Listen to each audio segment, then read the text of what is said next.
السلام علیکم ناظرین، عادل کاسٹ کے ساتھ عادل علی پھر آپ کے سامنے. ناظرین، آپ جانتے ہیں کہ منشیات ایک زہر، آپ کے میرے ہم سب کے بچے، ہم سب کے عزیز و اقارب، کچھ بڑی عمر کے، کچھ معمر افراد، ہر عمر سے تعلق رکھنے والے ہر مرتبہ فکر لوگ اس لت سے متاثر ہوئے. جیسا کہ آپ سب جانتے ہیں کہ یہ زہر قاتل ہے جو آہستہ آہستہ ہم سب کی رگوں میں پھیل کے ہماری زندگی کے خاتمے کا سبب بنتا ہے. اور افسوس کا کہنا پڑتا ہے کہ ہماری یوتھ، ہمارا نوجوان جو کہ ہمارے مستقبل کا معمار ہے، جس پہ ہمارے ملک کا، ہماری قوم، ہماری ملت کا مستقبل ریلائی کرتا ہے، وہ اس سے سب سے متاثر.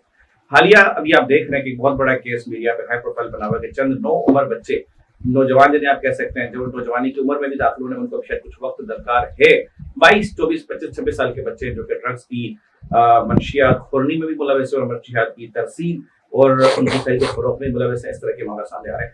یہ سارا معاملہ اس قدر گمبھیر ہے کہ اس پہ بات کرنا میرا خیال ہے کہ بہت کی شدید ضرورت ہے.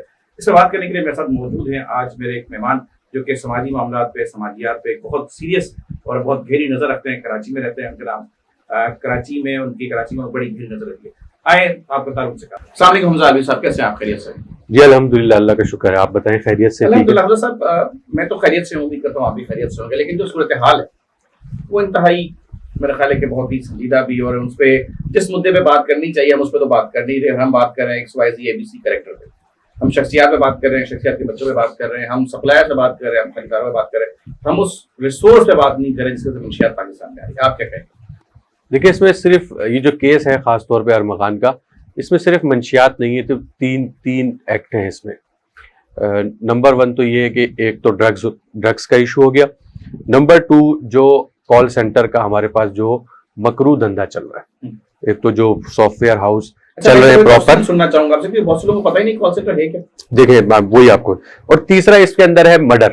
بالکل ٹھیک ہے. یہ 3 چیزیں اب مختلف چیزوں میں یہ سمجھتا ہوں کہ اس کیس کو گھمانے کے لیے، عوام الناس کو کنفیوز کرنے کے لیے، یا ڈرگس سے توجہ ہٹانے کے لیے مرڈر پہ لا رہے ہیں، کبھی مرڈر سے ہٹانے کے لیے سپلائر پہ لا رہے ہیں. ذاتی طور پہ میں سمجھتا ہوں کہ جو ارمغان کے والد ہیں، ارمغان کے والد جس قسم کی باتیں کرے، کبھی وہ خود کو ایجنسی کو نمائندہ کرا دیتے ہیں، کبھی خود کو پاکستان کا پہلا پاپ سنگر کرا دیتے ہیں، کبھی پاکستان کا خود کو نمائندہ کرا دیتے ہیں، کبھی کہتے ہیں کہ میں آئیکونک اسٹار ہوں، میں راک اسٹار ہوں، میں پاکستان کی دنیا بھر میں شناخت بناؤں. اور جس طرح سے ان کی جو باتیں ہیں، جو متضاد بیانات ہیں، کبھی وہ چچی کمرے میں شور مچا دیتے ہیں، کبھی وہ پولیس کو دھکے دیتے ہیں، کبھی انتظامیہ کو گالیاں دیتے ہیں، جس قسم کا طوفان بدتمیزی انہوں نے کریٹ کیا ہوا ہے، یہاں تک کہ وہ میڈیا نمائندگان کو، چینل پہ بیٹھے ہوئے صحافی حضرات کو کسی کو بھی خاطر میں نہیں لاتے. تو جہاں تک میری ناقص رہا ہے، مجھے یہ لگتا ہے کہ اس شخص کو شاید ہماری انتظامیہ نے یا ہمارے اداروں نے، جو بھی اس کے پیچھے محرکات ہیں، انہوں نے کچھ تو ایسی پردہ داری کے تحت اس کو اسکرین پہ رکھ کے عوام کو الجھانے کے لیے چھوڑ دیا، اور وہ جو چیزیں جن کو منظر پہ نہ لانا مقصود ہے ان کو اسپیس فراہم کیا جا رہا ہے. آپ کیا کہتے ہیں؟ جی بالکل ایسا ہی ہے. دیکھیں اس میں وہ تو ایک کوئی خاص کریکٹر ادا کر رہے ہیں، اور وہ خود ایک ایکٹر بھی لگ رہے ہیں. ٹھیک ہے. یا تو وہ خود جو ہے ڈرگز لیتے ہیں، جس طرح کی وہ کبھی بہکی باتیں کرتے ہیں، ہاں ڈرگز لیتے رہے. تو میرا خیال ہے ابھی تک بھی ان کی حالت جو ہے کوئی نارمل نہیں ہے. تو ان کا بیہیویئر جو ہے وہ کسی بھی نارمل آدمی یا نارمل انسان جیسا نہیں ہے. کبھی وہ ایک صبح میں کوئی کچھ اسٹیٹمنٹ دیتے ہیں، دوپہر میں کچھ، اگلے دن کچھ ہوتے ہیں. ٹھیک ہے. تو وہ میری نظر میں وہی بات ہے کہ یہ توجہ ہٹانے کے لیے. ٹھیک ہے. اچھا، توجہ ہٹائی جا رہی ہے. میں یہ سمجھتا ہوں کہ توجہ ہٹائی جا رہی ہے ڈرگس کے اور کال سینٹر کا جو یہ دھندا ہو رہا ہے. اچھا، کال سینٹر ایک ہوتے ہیں جو نارمل کال سینٹر ہوتے ہیں، جس میں مختلف قسم کی جو آپ ہے سروسز دیتے ہیں، چاہے وہ آپ USA میں، کینیڈا میں، کہیں بھی آپ دے رہے ہو. ٹھیک ہے. پھر ایک ہوتا ہے اس کے اندر سافٹ ویئر ہاؤس، جس کے اندر آپ مختلف جو پروڈکٹس ہیں اپنی وہ آپ بنا رہے ہوتے ہیں. آپ کے پاس ٹیمز ہوتی ہیں اور آپ وہ UK کی مارکیٹ میں، فار ایسٹ میں اور امریکہ میں آپ کے بائر ہوتے ہیں، آپ انہیں دے رہے ہوتے ہیں. لوکلی بھی کرتے ہیں لوگ کام. اچھا، اب ان سب چیزوں کے پیچھے جو اس میں جو 2 نمبری ہے وہ یہ ہے کہ ان سب چیزوں کے پیچھے جو ہے ڈبہ ہوتا ہے. جس ڈبے سے مراد ہوتی ہے اس کے ڈبہ کہتے ہیں، اس کو فشنگ کہتے ہیں. ٹھیک ہے. بیسیکلی یہ ڈیجیٹل چوری ہے. ٹھیک ہے. جس میں آپ کو کسی بھی طریقے سے آپ کو پتا ہے کہ یہ اس کے اندر یہ کوئی چھوٹا موٹا دھندا نہیں ہے. ایون یہ کہ امریکہ کے جو بینکس ہیں ان کا ڈیٹا لیک ہوتا ہے. لیکن جہاں تک میری ناقص معلومات اس کے اندر کہتی ہے، دیکھیں میں خود کال سینٹر انڈسٹری سے وابستہ رہا ہوں سمہاؤ، چونکہ میں نے بطور ایجنٹ کام شروع کیا. تو 12-15 سال میں اس انڈسٹری کے ساتھ میں نے بڑا کلوزلی چیزیں دیکھی ہیں. ڈبے کا جہاں تک تعلق ہے, جیسے ہم عرف عام میں ڈبہ کہتے ہیں, ڈبے کا مالک کسی کا مال کول کرتے ہیں, کسی کو آپ بیسیکلی یو ایس اے سے سروس آؤٹ سورس ہوتی ہے. اچھا ہمارا مین ٹارگیٹ یو ایس ہے کیونکہ وہاں کنزیومر جو انشورڈ ہوتا ہے, ان کی تمام چیزیں انشورڈ ہے, ان کے پاس وہ چونکہ کریڈٹ کارڈ کی لائبلٹیز ہیں, پرسنل لون ہے, پرسنل فائنینس ہے, ہم ان کو ان کے جو بیڈ ڈیبٹس ہوتے ہیں, جو کہ ڈیفالٹرز ہوتے ہیں, وہاں پہ کچھ ادارے ہیں جو کام کرتے ہیں کہ آپ ہمارے کسٹمر سے ہمارے پیسے ریکور کرا, جیسے بیڈ ڈیبٹ ریکوری کہتے ہیں. انہوں نے فردر یہ کام آؤٹ سورس کیا ہوا ہے, پاکستان میں ہو رہا ہے, بنگلہ دیش میں ہو رہا ہے, آپ کا انڈیا میں بھی ہو رہا ہے, ہمارے پڑوس ملک میں بھی ہو رہا ہے. اس میں ہوتا یہ ہے کہ کسٹمر سے اس کو آفر کی جاتی ہے کہ ہم تمہارا لون سیٹل کرواتے ہیں, ہم تمہاری جو لون سیٹلمنٹ کے لیں, فائنل سیٹلمنٹ کے لیں, جو بھی آپ کے, ہم آپ کو ڈسکاؤنٹ ریٹ پہ آپ کی لائبلٹی کلیئر کروانا ہے, اس کی لائبلٹی کلیئر کرنے کے لیے اس کے کارڈ کی معلومات فراہم ہوگی. تو جب کارڈ کی معلومات فراہم کر کے دوبارہ سے وہ جب جب ایک چیز یہ کہ آپ کو بندہ آفر کر رہا ہے کہ آپ میرے کسٹمر کی لائبلٹی مجھے سیٹل کرواؤ, تو کیا وہ ایجنسی اس میں ریسپانسبل نہیں ہے؟ کیا جو میں ہوں اگر میں ایجنٹ آپ کا لون سیٹل کرواؤں تو کیا میں آپ کے بینک کو اپروچ نہیں کروں گا؟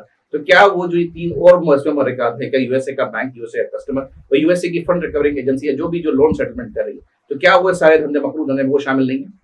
دیکھیں کسی نہ کسی حد تک تو وہ سب لوگ شامل ہیں اس میں, ٹھیک ہے, تمام پیسہ انشورڈ. مگر یہ لوگ جو ٹارگیٹ کرتے ہیں, جو ان کی ٹارگیٹ آڈینس ہوتی ہے وہ ینگ لوگ نہیں ہوتے. یہ وہاں پر ہمیشہ ان کی جو ٹارگیٹ آڈینس ہے وہ بوڑھے لوگ ہیں, ٹھیک ہے, جو 60, 65, 70 پلس ہیں, جو انشورنس پہ چل رہے ہیں, 70 پلس ہیں, اور ان کو ٹیکنالوجی کا اتنا زیادہ ہاؤ نو بھی نہیں ہے. یہ کسی نہ کسی طریقے سے گھما پھرا کے ان سے ان کی انفارمیشن لے لیتے ہیں, اور پھر مختلف طریقے ان کے پاس, وایا تھائی لینڈ بھی یہ کام ہوتا ہے, وایا دبئی بھی ہوتا ہے, وہ اماؤنٹ جو ہے وہ ڈیجیٹلی ان کے پاس آ جاتا ہے. کچھ اے ٹی ایم مشینز تک اس کے اندر انہوں نے رکھی ہوتی ہیں, اور وہاں پہ وہ ان کا کارڈ چلاتے ہیں, ٹھیک ہے. تو یہ اس کے بے شمار طریقے ہیں. اصل چیز یہ ہے اس کے اندر, یہ جو کال سینٹر کے اوپر اور سافٹ ویئر ہاؤس کے اوپر ہم بات کر رہے ہیں, تو کچھ سافٹ ویئر ہاؤس بظاہر اپنی سروسز دے بھی رہے ہوتے ہیں, مگر بیک اینڈ پہ ایک روم انہوں نے سلسلہ چل رہا ہوتا ہے, ٹھیک ہے. تو یہ جو کالا دھندا ہے, اس کے اوپر سب سے پہلے تو قانون سازی کی ضرورت ہے. ہم نے ابھی تک ہمارے پاس پی سیپ کا ادارہ موجود ہے, ادارہ ضرور موجود ہے, مگر اس کے اندر ادارے کے اندر ریفارمز کی ضرورت ہے, ٹھیک ہے. ہمیں ایک بہترین انداز میں یہ جو پوری آئی ٹی کا سیکٹر ہے, آئی ٹی سیکٹر میں جو ہے نا مؤثر جو ریفارمز ہیں ان کی ضرورت ہے, اور یہ بدقسمتی سے ہو نہیں پا رہا, ٹھیک ہے, کیونکہ الٹیمیٹلی سسٹم کے ساتھ لوگ چلتے ہیں, اور وہ ملے ہوئے ہوتے ہیں کہیں نہ کہیں ایک دوسرے کے, اور یہ جو ہے نا وہ معاملات چل رہے ہوتے ہیں. اندازے کے تحت کہا جاتا ہے کہ صرف کراچی میں جو کال سینٹرز ہیں, یہاں سے 1.5 سے 2 ملین ڈالر تک کا روزانہ کا حجم ہے جو کہ فنڈز کا ٹرانسفر ہوتا ہے. وہ پاکستان تو نہیں آتا, چونکہ اس پہ بیرونی آپ کے اسٹیک ہولڈرز ہیں, مرچنٹس انوالو ہوتے ہیں, تو اس کا ایک شیئر پاکستان کے جو لوڈرز ہوتے ہیں ان کو ملتا ہے. لوڈر کو کوئی فیام ہے, کبوتر کہتا ہے, کچھ کہتا ہے, ان کو انہوں نے بہت سارے ٹپیکل نام مارکیٹ میں رکھے ہوئے ہیں. تو کیا جو آپ کے سمجھ سے جو ہمارے پاس جو ادارے ہیں, تو ان کی ناک کے نیچے سارے معاملات ہو رہے ہیں؟ دیکھیں اس میں ہوتا یہ ہے کہ یہ الٹیمیٹلی آپ بھی سنتے ہوں گے, ہم بھی سنتے ہیں, چھاپے پڑتے رہتے ہیں ایف آئی اے کے. ایف آئی اے اس کو ڈیل کرتی ہے, ایف آئی اے چھاپے بھی مارتی ہے, مگر بات یہ ہے کہ بدقسمتی سے وہ کیس جو ہے نا ریکارڈ پہ آنے کے بجائے انڈر دی ٹیبل ہی سیٹلمنٹ ہو جاتی ہے, اور پھر وہ معاملات وہی کا وہی, اور اس کے بعد وہ پھر سیٹنگ میں چلتا رہتے ہیں. اس میں یہ نہیں کہ ہم کال سینٹر قانون میں ترمیم کریں, اصلاحات لیں, تو آپ کو نہیں لگتا کہ ہمارا جو انتظامیہ جو پولیسنگ سسٹم ہے, ایف آئی اے آ جائے, سی آئی آ جائے, سب سے زیادہ آپ کو نہیں لگتا کہ اخلاقیات طور پہ پروفیشنلی ان میں ریفارمز کی ضرورت ہے؟ امپلیمنٹیشن کا سب سے بڑا ایشو ہے. قانون تو موجود ہے, قانون کے اندر بھی ضرورت ہے کہ اس کو ماڈیفائی کیا جائے, ٹھیک ہے, مگر امپلیمنٹیشن کی بھی ضرورت ہے, ٹھیک ہے. ابھی اس وقت بھی یہ ہو رہا ہے, قانون کی تشریح کی بھی ضرورت ہے, تشریح کی, کون ڈیل کرے گا. اب ایف آئی اے تو ہمارے پاس ایک ایسا فیڈرل ادارہ ہے جو کہ کہیں بھی چلے جاتا ہے, اس کی کوئی لمٹس نہیں ہے کہ کون سی چیز اس نے دیکھنی ہے, چاہے وہ ڈیجیٹل ہو نہ ہو, کوئی بھی ایشو کارروائی کرے تو جو لوکل پولیس ہے وہ بھی بیچ میں آ جاتی ہے.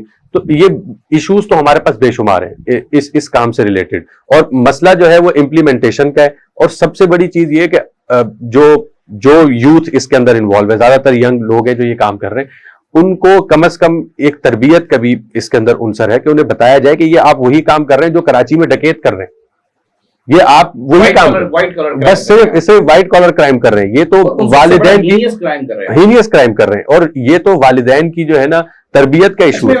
بچوں کو بھی جو والدین ہیں ہمارے, ان کو نہیں سمجھ میں آتی کہ 17-18 سال کا بچہ 4 لاکھ کا موبائل کیسے لے کے گھومتا ہے, وہ ایک مہنگی گاڑی کیسے افورڈ کر رہا ہے, وہ پارٹی لائف کیسے انجوائے کر رہا ہے, اس کے دوستوں کے پاس گھومنے پھرنے خرچے. ایک متوسط طبقے کا بچہ, مڈل کلاس تعلق والا بچہ اچانک سے اس کے پاس گیجٹس آ جاتے ہیں, گاڑی آ جاتی ہے, پیسے آ جاتے ہیں, تو اس وقت کیا والدین خواب غفلت میں سو رہے ہوتے ہیں, یا انہوں نے ایسے کون سے میریکل ان کو سمجھاتے ہیں کہ ہمارے بچے نے 18 سال کی عمر میں اچیو کر لی ہے, جو کہ اس کے والدین کو اپنے بچے کو ایک چھوٹی سی ایک ایوریج لگژری لائف دیتے ہیں, والد کی عمر 50-55 سال ہو جاتی ہے. بالفرض ایک شخص ہے وہ 25 سال میں شادی کرتا ہے, اس کا کوئی بچہ ہوا 40 سال کی ایج میں, تو اب اس کی زندگی اس وقت ایک اسٹرگل کرتے کرتے 20-25 سال کو لگے, تو جب وہ بچے کے لیے گھر میں گاڑی وغیرہ مہیا کرنے میں اس کی عمر 50-55 سال ہو جاتی ہے, جب وہ خود 50-55 سال کی ایج میں اس زندگی کو اس اسٹیج پہ موجود ہے, تو اس کا بچہ اچانک 18 سال کی عمر میں 4 لاکھ کا آئی فون کیسے لے سکتا ہے جناب؟ دیکھیں یہی تو ہمارے معاشرے کی تنزلی ہے کہ ہمیں پتہ ہی نہیں ہے کہ اچھائی کیا ہے برائی کیا ہے. یہ پھر کمپٹیشن ہے, یہ کمپٹیشن کہ آج اگر میرے بچے کے پاس ہے تو میرے رشتہ داروں سے جیلس ہو رہے ہیں. یہ جو معاشرے کی میں آپ کو بات کر رہا ہوں, یہ معاشرے کے اندر اچھائی اور برائی کی تمیز ختم ہو گئی ہے. آپ کے پاس جو ہے وہ پیسہ ہونا چاہیے, آیا وہ پیسہ حلال ہو یا حرام ہو. اس وقت معاشرے کی یہ کیٹیگری جو بن چکی ہے, اس کی وجہ سے یہ جو ہے نا ایک اندھی دوڑ کے اندر لوگ جو ہے نا جا چکے, اور اس کے اندر وہ نہ ہی یہ دیکھ رہے ہیں کہ ہم ڈرگس کا کام کر رہے ہیں, نہ ہی وہ یہ دیکھ رہے ہیں کہ ہم یہ ڈیجیٹل چوری کے اندر ملوث ہیں یا دیگر کرائم کے اندر آہستہ آہستہ وہ آج یہ کر رہے ہیں, کل وہ اس سے بڑے کرائم کریں گے. الٹیمیٹلی آپ ارمغان کے والد کو دیکھیں, وہ پراؤڈ فیل کرتے ہیں کہ میرے بیٹے نے اتنا کمایا, ٹھیک ہے, وہ تو بڑا فخریہ طور پر بتا رہے, وہ ایک عجیب سی پروڈکٹ کا نام لے رہے ہوتے ہیں کہ وہ یہ بنا رہا تھا, آج تک وہ پروڈکٹ رجسٹرڈ کا ہے. چلے اس کی جگہ اگر وہ سافٹ ویئر بنا رہا ہے تو اس کی انکارپوریشن کسی جگہ تو ہو نا, یو ایس برانڈ ہے, یو ایس اے میں کراتا ہے, دنیا کسی خطے میں تو اس کی انکارپوریشن کروائیں, پاکستان میں SEC میں اس کو رجسٹر کرائیں, اپنے برانڈ پروٹیکشن اپنے ٹریڈ مارک رجسٹر کروائیں, کہیں کوئی پتہ نہیں ہمیں. دیکھیں میں نے آپ کو کہا نا کہ اگر وہ رجسٹرڈ ہو بھی, ٹھیک ہے, الٹیمیٹلی وہ کورٹ میں معاملہ ہے, وہ شاید وہاں پیش کر بھی دیں کوئی چیز, نہ بھی کریں, یہ ایک الگ مسئلہ ہے پاکستان کا, ٹھیک ہے, لیکن کر بھی دیں تب بھی تو میں نے آپ سے یہی عرض کیا کہ وہ پھر ایک کمرے کے اندر یہ کام ہو رہا ہوتا ہے, بظاہر ایک آفیشیل کام ہوتا ہے اور بیک اینڈ پہ ایک ان آفیشیل کام ہو رہا ہے. جو ڈیبیٹ کر رہے ہیں یہ میڈیا ڈیبیٹ ہے, آپ اور میں صحافی ہوں, آپ ایک بالکل ہم ایک میڈیا ڈیبیٹ کر رہے ہیں. کورٹ کے اندر جو معاملات ہوں گے ڈفرینٹ ہوں گے, ہو سکتا ہے وہاں پہ کوئی ایسی ایویڈنس کوئی نہ کسی گراؤنڈ پہ کوئی نہ کوئی لیوریج لے کے ایک سیاہ کو سفید کر کے طوطے کو بغلا کر کے بغلی دھوتا کر کے معاملات کر دیے جائیں. اگین بات یہ کہ یہ سسٹم تو شاید ایسے ہی چلتا رہے, بڑے لوگوں کے بچے انوالو ہیں, غریب کا بچہ جو سائیکل چوری ہے پکڑا جاتا ہے, بریڈ چوری کرتے 6 سال, یہاں پہ کسی غریب مظلوم کو انتقال ہوئے 10 سال ہوتے اس کا فیصلہ بعد میں آتا ہے. ایسا ہی کہ یہاں پہ ہمارے کسی امرا کے بچوں کو اس فاسٹ ٹریک انصاف فراہم کرنے کے لیے ہمارے عدلیہ کے جو دروازے کھلے, یہیں دیکھ لیں آپ کہ ایک جج صاحب جو ہے وہ ارمغان کا اتنے بڑے واقعے کے بعد اپنا جوڈیشل ریمانڈ دینے سے, جسمانی ریمانڈ دینے سے انکار, جوڈیشل کسٹڈی دے دی. تو یہ اچھا, تو کیا اس کے اندر یہ نہیں کہا سکتا کہ جو آپ کے جو عدلیہ کے ٹھیکیدار ہیں, جو ذمہ دار ہیں, وہ بھی خود ملوث ہیں, کیونکہ ہر انسان کے اپنے میں مفاد جڑے ہوئے ہیں. اور اگر یہ معاملہ آج اگر ہوا ہے ارمغان کا, مصطفیٰ عامر کا, ایسے کئی لوگ ایسے جو رپورٹ نہ ہوئے, ایسے کئی بچے ہوں گے جو اس کاروبار سے وابستہ ہوں گے, کیونکہ یہ سوسائٹی ہے دکھاوے کی. یہ معاملہ اپنی جگہ سزا ہوتی ہے, کیس ثابت ہوتا ہے, نہیں ہوتا, لیکن معاشرے میں جو زہر موجود ہے یہ تو ایک متوسط طبقے کی, غریب طبقے کی بھی قوم کو, بچوں کو کھا رہا ہے. اس کا حل کیا ہے؟ دیکھیں یہی تو ایشو ہے نا, ہمارے ہاں جب یہ کرپشن کا سلسلہ شروع ہوتا ہے نا تو وہاں سے کام خراب ہوتے ہیں. ٹھیک ہے, ابھی حاضر میں یہ ایک چیز ہمارے سامنے سننے کو آئی کہ یہ جو 26ویں آئینی ترمیم کے بعد ججز کو لگانا جو پینل کے تھرو, جو وزیر اعظم کے تھرو, اسمبلی کے تھرو, جو کمیشن انہوں نے بنا دیا ہے اس کے تھرو, تو کہیں نہ کہیں ہمیں سننے میں آیا کہ جس کے اندر بھی پیسے کا لین دین شامل ہے. ٹھیک ہے, تو اب اگر یہی طریقہ کار کے اندر اپنی تقرری کے لیے پیسے دے گا, نہیں چیف جسٹس نہیں مگر ہائی کورٹس کے ججز تو دے سکتے. اچھا, اپنی تقرری کے لیے ہائی کورٹ کے ججز جو نئے ایڈ ہوئے ہیں وہ بھی, ان کے لیے بھی اسپیس ہے, جو ریٹائرڈ ہو چکے ہیں ان کے لیے بھی اسپیس کھول دی گئی ہے. ٹھیک ہے, تو ایک آدمی جو کہ گھر میں اپنا ریٹائرمنٹ کی لمٹ بڑھا دی گئی ہے, ایک آدمی جو ریٹائرمنٹ کی وہ گزار رہا ہے اسے آپ نے جو ہے نا وہ حاضر سروس کر دیا, تو الٹیمیٹلی وہ تو فائدے میں ہی ہے. ٹھیک ہے, تو وہ یہ چیزیں تو ہیں کافی ساری کہ اس کے بعد پھر وہ بریک لوں گا, ملتا ہوں آپ سے بریک کے بعد. ویلکم بیک ناظرین, ہمارے ساتھ ہمارے مہمان موجود ہیں. بات ہو رہی ہے ڈرگس کے حوالے سے, نوجوان نسل کے مستقبل کے حوالے سے. میں انتہائی سنجیدگی سے ان سے یہ سننا چاہوں گا کہ جو ہمارا جو ایک متوسط طبقے کا عام گھرانے کا جو بچہ ہے جو کہ لوگوں کو دیکھا دیکھی متاثر ہو رہا ہے, اس کے بارے میں ہم کیا کر سکتے ہیں؟ حمزہ صاحب, جیسا کہ آپ جانتے ہیں کہ ہمارے ایک سوسائٹی ہے جو ایلیٹ ہے, امرا کی سوسائٹی ہے, ان کو کسی بھی قسم کا کام کرتے ہوئے ان کو سوچنا نہیں پڑتا, ان کو پتا ہے کہ ان کو ان کے پاس مضبوط سپورٹ موجود ہے. ان کے دیکھا دیکھی جو ہمارا مڈل کلاس طبقہ ہے, جو غریب طبقہ ہے, جس کا باپ جو ہے محنت مزدوری کر کے اپنے بچوں کے مستقبل انویسٹ کر رہا ہے, اس کو اس زہر سے کیسے بچانا ہے؟ دیکھیں ہمیں بچانا تو ہر ایک انسان کو, یہ انسانیت کی دشمن ہے یہ جتنی بھی ڈرگز ہیں. دیکھیں اس میں جو ایلیٹ کلاس کا طبقہ ہے وہ ظاہر سی بات ہے کہ ان کو پیسے پہ بچپن سے کنٹرول نہیں ہوتا, تو وہ اپنے خرچے سے زیادہ بڑے کام کر رہے ہوتے ہیں اور اپنی حیثیت سے زیادہ بڑے کام کر رہے ہوتے ہیں, تو وہ الٹیمیٹلی وہ اس چیز میں آ جاتے ہیں. ڈرگز میں انبیلنسنگ سوسائٹی کا سبب نہیں بنتا, یہ تو بنا ہوا ہے نا. ہمارے یہاں کیٹیگریز تو ہے نا, ایک امیروں کی سوسائٹی الگ ہے, غریبوں کی سوسائٹی الگ ہے, امیروں کا پاکستان, اور یہ تو قانون میں بھی دیکھ لیں آپ, جو ہے نا نارملی کسی جگہ دیکھ لیں تو دیکھ لیں ایک مؤثر ایک طاقتور شخصیت نے ایک دوسری جماعت کے سیاسی کارکن کو زدوکوب کیا, مارا, بعد میں سلانہ ایسا ہی ہے. اگر کہ وہاں پہ کوئی دوسرا کوئی مضبوط طاقتور شخص ہوتا تو میرا خیال ہے کہ معاملہ آگے رکھ جائے. تو یہی چیزیں ہیں.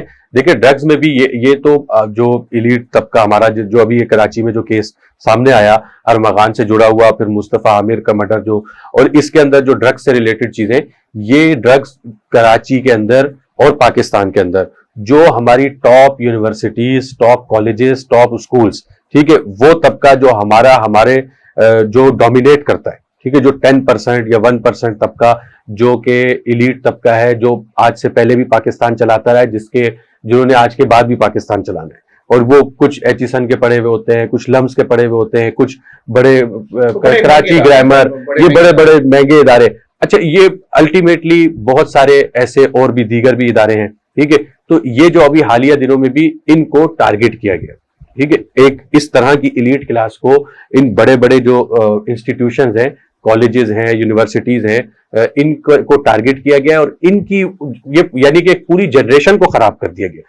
الٹیمیٹلی وہ کیونکہ پیسہ تو ان کے پاس ہے, ایلیٹ طبقہ ہے, اور ان کو اس چیز کی لت لگا دی گئی آہستہ آہستہ. اب وہ ایک مستقل طور پر ڈرگ ایڈکٹڈ ہو چکے ہوئے, اور پاکستان کو آگے کوئی سرمایہ دار بھی ہے اس کے اندر, کوئی جو ہے نا بڑا انڈسٹریلسٹ ہے, صنعت کار ہے, کوئی جو ہے نا بڑا زمیندار ہے, کوئی جو ہے وہ بڑا میڈیا انڈسٹری ہے, ایکٹر ہے, یا پولیٹیشین ہے. ہمارے یہاں المیہ یہ بھی ہے نا کہ ہمارے اگر کوئی شخص ان چیزوں کے خاتمے پہ کام کرتا ہے تو ہم اس کا تبادلہ کرتے ہیں. یہاں تک کہ میں خود گواہ ہوں کہ شاید میں کسی منسٹر کے تبادلے کی وجہ اس کو بھی سمجھتا ہوں کہ ہمارے سندھ گورنمنٹ کے پچھلے ایک منسٹر تھے, میں نام تو نہیں لوں گا, وہ بڑا ایگریسولی ان کو یہ میرا خیال ہے محکمہ ان کو کسی ایک شخص ہیں جو کہ 2008 سے ایکسائز اینڈ نارکوٹکس کو چلا رہے ہیں, تو ابھی ایک منسٹری کسی اور کو ملی تھی, وہ اس پہ کام بڑا خاصا ایگریسو کام کر رہے تھے, روزانہ گینگ پکڑے جا رہے تھے, کوانٹٹی بھی سیز ہو رہی تھی, بہت کچھ ہو رہا تھا. چند دنوں بعد میرا خیال ہے مہینے 2-3 مہینے بعد ان سے وہ قلمدان لے لیا. تو کیا میں یہ سمجھوں کہ یہ مافیا اتنا مؤثر ہے کہ اگر کوئی شخص پردے وائد چاہے ایس ایچ او سے لے کے منسٹر تک, اگر وہ ڈرگس کے خلاف کام کرتے تو تبادلہ اس کا لازم ہونا ہے. اور اگر جو جہاں تک بات ہے پولیس کی, اگر آپ دیکھیں پولیس براہ راست جرائم میں ملوث ہے, گاڑیوں کی چوری ملوث ہے. ابھی آپ دیکھیں پچھلے دنوں کا واقعہ ہے, ایک آپ کا کانسٹیبل جو ہے وہ آپ کا اللہ آپ کا بھلا کرے, وہ اس پہ ان سے ڈائریکٹ جو ہے وہ پکڑا گیا جس نے ایک ٹرسی گاڑی بھی چوری. دیکھیں اس پہ تو پولیس کے جو کردار ہے خاص طور پہ سندھ پولیس کا, وہ ہمیشہ سے مشکوک رہا ہے. کافی رپورٹس اس کے اوپر آ چکی ہیں میڈیا کی طرف سے بھی, اور کافی رپورٹ جو ہے وہ خود ادارے نے بھی اپنی بنا کے سبمٹ کی ہیں. دیگر جے آئی ٹیز میں بھی کافی یہ ثابت ہوا ہے کہ ڈائریکٹلی جو ہے وہ ہزاروں کی تعداد میں سندھ پولیس کے جو اہلکار ہیں وہ ڈائریکٹلی بھی جرائم کے اندر اور انڈائریکٹلی. نہیں, اب آپ دیکھیں نا کہ پچھلے دنوں جو حالیہ جو نوجوان بھرتی ہوئے ایڈی خواجہ صاحب کے دور میں, میرا خیال ہے جو کافی جو انہوں نے کانسٹیبل پی سیز وغیرہ بھرتی کی, تو اس میں تقریباً میرا خیال ہے کہ جن کو لگتا ہے کہ اوپر ہمارا کوئی مستقبل نہیں ہے, وہ گراؤنڈ لیول پہ سڑک پہ اپنے معاملات کر لیتے ہیں اور ڈائریکٹ براہ راست جرائم کی سرپرستی کریں. کہ یہاں پہ چوری کی گاڑیاں پکڑی جاتی ہیں, وہ ڈکیت پکڑنے کے بعد بتاتے ہیں کہ فلاں ایس ایچ او فلاں ایس آئی ہمارے ساتھ ملا ہوا تھا. تو یہ تو پولیس تو براہ راست خود اس میں ملوث ہے. تو آپ کو لگتا ہے کہ سب سے پہلے تو میرا خیال ہے پولیس میں ریفارم کی ضرورت ہے. دیکھیں پولیس میں تو ریفارمز کی ضرورت تو ہے, بالکل ہے, مگر بات یہ ہے کہ یہ کلچر بھی تو ہمیں ختم کرنا پڑے گا کہ اگر جو ہے نا ایک ایس ایچ او پیسے دے کے لگتا ہے تو الٹیمیٹلی اس نے تو پورا کرنا ہے نا. جی بالکل ایسا ہی. تو وہ آپ نے تھانوں کے ریٹ مقرر ہوتے ہوں جہاں پر سیٹ کے پیسے ہوتے ہوں, تو پھر وہاں تو پھر آپ نے جس نے بٹھایا اسے پیسے بھی دینے آپ نے, ٹھیک ہے. تو یہ والا کلچر تو ہم اگر ختم کریں گے, مطلب یہ ہے کہ پاسبل کیسے, اس کا پھر حل کیا ہے؟ تو گراس روٹ سے تو مسئلہ حل ہوگا. دیکھیے مسئلہ یہ کہ جب آپ نے کانٹوں کی فصل لگائی ہے تو آپ اس میں گلاب کے پھول آپ کو ملیں گے. اس کے اندر جب آپ ٹرانسفر پوسٹنگ کے بھی پیسے لیں گے, آپ تقرریوں کے پیسے لیں گے, تبادلوں کے پیسے لیں گے, من پسند من چاہی پوسٹنگ پہ پیسے دے کے لگیں گے, تو وہاں سے آپ ریکوری ہی کریں گے نا. یہ تو بزنس بنا ہوا ہے, یہ انتظامیہ تو نہ ہوئی, عوامی خدمت تو نہ ہوئی, عوام کی حفاظت تو نہ ہوئی. یہ تو صرف انویسٹمنٹ ہے کہ میں نے کسی سرمایہ دار سے چند کروڑ روپے لے لیے, میں نے اپنے من پسند کھانے کی پوزیشن لے لی, وہاں سے میں آ گیا. اب جب میں چند کروڑ وہاں دے کے آیا ہوں تو وہاں سے میں 30-40 گنا مزید لے کے 100 گنا لے کے جاؤں گا نا. دیکھیں الٹیمیٹلی یہی تو المیہ ہے جو آپ نے بات کی, آپ نے بالکل درست فرمایا. ٹھیک ہے, ہم بھرتی کے بھی پیسے دے رہے ہیں, ٹرانسفر کے بھی پیسے دے رہے ہیں, پوسٹنگ کے بھی پیسے دے رہے ہیں, اور پھر اس کے بعد ہم نے وہیں سے ایسا ہی. تو آپ اب اکثر دیکھ رہے ہیں کہ موبائل اسنیچنگ سے لے کر ہر جرائم کے پیچھے جوئے کے اڈے یہاں چل رہے ہیں. مجھے احترام کی طرف جانا ہے, کوئکلی بتائیں اس مسئلے کا حل. آپ بطور ایک سیاسی جماعت کے بھی نمائندے ہیں, آپ کراچی میں بڑی بھیڑ رکھتے ہیں, آپ کے حساب سے کراچی یا پاکستان میں اس کا خاتمہ کیا ہے؟ دیکھیں, اس کا خاتمہ قانون سازی ہے. قانون تو موجود ہے جناب, دیکھیں موجود ہے, میں آپ کو وہی کہہ رہا ہوں. ٹھیک ہے, یا تو آپ اس کے اندر سسٹم کے اندر ریفارم کریں گے, یا جو جتنے ایسے ایلیمنٹ ہیں, جتنی ان اداروں کے اندر کالی بھیڑیں موجود ہیں, ٹھیک ہے, آپ ان کی صفائی کریں گے. ٹھیک ہے, ایک رپورٹ آپ بنائیں گے اور آپ ان کو اپنی نوکریوں سے برطرف کریں گے. ٹھیک ہے, آپ سزا اور جزا, ٹھیک ہے, اگر آپ اس کو امپلیمنٹ کرنا شروع کر دیں گے تو الٹیمیٹلی یہ ادارے اپنی حدود کے اندر آ کے کام کریں گے, اور آہستہ آہستہ ہمارا معاشرہ جو ہے وہ بہتری کی طرف جائے. بہت شکریہ صاحب. ناظرین, پیوستہ رہے شجر سے امید بہار رکھ. دیکھیں, پاکستان جو ہے وہ ایک بہت ہی زرخیز ملک ہے, لیکن ضرورت اس عمل کی ہے کہ ہمیں اداروں میں کام کرنے والے افراد کو پیشہ ورانہ اسکلز فراہم کرنے کی ضرورت ہے. ضرورت اس عمل کی ہے کہ جہاں جس ادارے کی جو جوریڈکشن ہے, جو اس کا استحقاق ہے, جہاں جو اس کی ذمہ داری ہے, اس کے وہاں پہ اس کی جو پیشہ ورانہ مہارت ہے اس کو انہانس کیا جائے, اس کو دور جدید کے تقاضوں سے آراستہ کیا جائے. ساتھ ساتھ یہ بھی خیال رکھا جائے کہ پاکستان میں مہنگائی بہت ہے, آپ لوگوں کی تنخواہ, ان کے پے اسکیل, ان کی مراد اس معیار پہ لے کے جائیں جہاں پہ ان کو حرام سے بچنا پڑے, اپنے گھر, اپنے بچوں کی خواہشات, ضروریات اور معاملات زندگی کو چلانے کے لیے ان کو ناجائز راستہ نہ اپنانا پڑے, کیونکہ اکنامیکل فیکٹر پاکستان میں سب سے بڑا فیکٹر ہے. اگر کہ آپ کسی کی جیب حلال سے بھر دیں گے تو میرا نہیں خیال کہ بعد میں وہ شاید ہی کوئی ایسا بدنصیب ہو, کسی کو بددعا ہو, وہ اپنی آخرت کو برباد کرے. اجازت چاہوں گا اس امید کے ساتھ کہ آپ خوش رہیں, آباد رہیں. پاکستان زندہ باد. اللہ حافظ.